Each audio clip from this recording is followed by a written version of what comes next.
આજથી ગુજરાત માધ્યમિક અને ઉચ્ચતર માધ્યમિક શિક્ષણ બોર્ડ દ્વારા ધોરણ 10 અને 12ની બોર્ડ પરીક્ષાનો પ્રારંભ થયો છે। ત્યારે સુરત બારડોલી પંથકમાં પણ સવારે શાંતિપૂર્ણ માહોલમાં ધોરણ 10ની પરીક્ષા શરૂ થઈ છે। બારડોલી ખાતે બોર્ડ પરીક્ષાને લઈને તંત્ર દ્વારા તમામ તૈયારીઓ પૂર્ણ કરવામાં આવી હતી। વિદ્યાર્થીઓ આજે પ્રથમ ભાષાનું પ્રશ્નપત્ર આપી રહ્યા છે।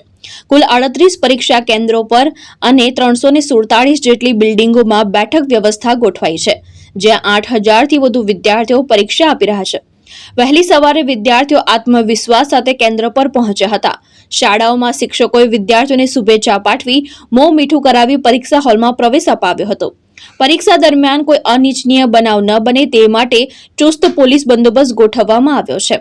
બારડોલીની BABS હાઈસ્કૂલ ખાતે બારડોલી ટાઉન પોલીસ સ્ટેશનના PI VA દેસાઈ તેમજ બારડોલીના ધારાસભ્ય ઈશ્વરભાઈ પરમાર સહિત રાજકીય અને બિન રાજકીય આગેવાન તથા શાળા પરિવાર દ્વારા ધોરણ 10 અને 12ના વિદ્યાર્થીઓને શુભેચ્છા પાઠવવામાં આવી હતી। નમસ્કાર, હું અગેરા ચેતનાબેન જીવરાજભાઈ, આચાર્ય BABS હાઈસ્કૂલ બારડોલી। આજ રોજ 26/2/2026 ગુરુવારના રોજ SSC બોર્ડ પરીક્ષા શરૂ થયેલ છે।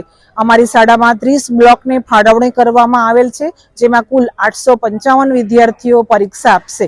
આજે ગુજરાતી પ્રથમ ભાષા અને અંગ્રેજી પ્રથમ ભાષાનું પ્રશ્નપત્ર છે। વિકલાંગ વિદ્યાર્થીઓની બેઠક વ્યવસ્થા પણ શાળામાં કરવામાં આવેલી છે।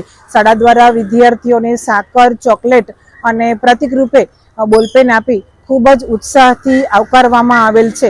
ઝોન 77ના ઝોનલ અધિકારી ડોક્ટર સંગીતાબેન મિસ્ત્રીના નેતૃત્વ હેઠળ તમામ પ્રકારની શાળામાં વ્યવસ્થા કરવામાં આવેલ છે। પોલીસ સ્ટાફ, આરોગ્ય અને પાણીની વ્યવસ્થા, તમામ પ્રકારની વ્યવસ્થાઓ અને બાળકો ખૂબ જ નિશ્ચિંતપણે પરીક્ષા આપી શકે તે પ્રકારની સૂચના દ્વારા પરીક્ષાનું શાળામાં આયોજન કરવામાં આવેલ છે। પ્રશાંત પટેલ, દ્રષ્ટિકોણ ન્યૂઝ, બારડોલી, સુરત।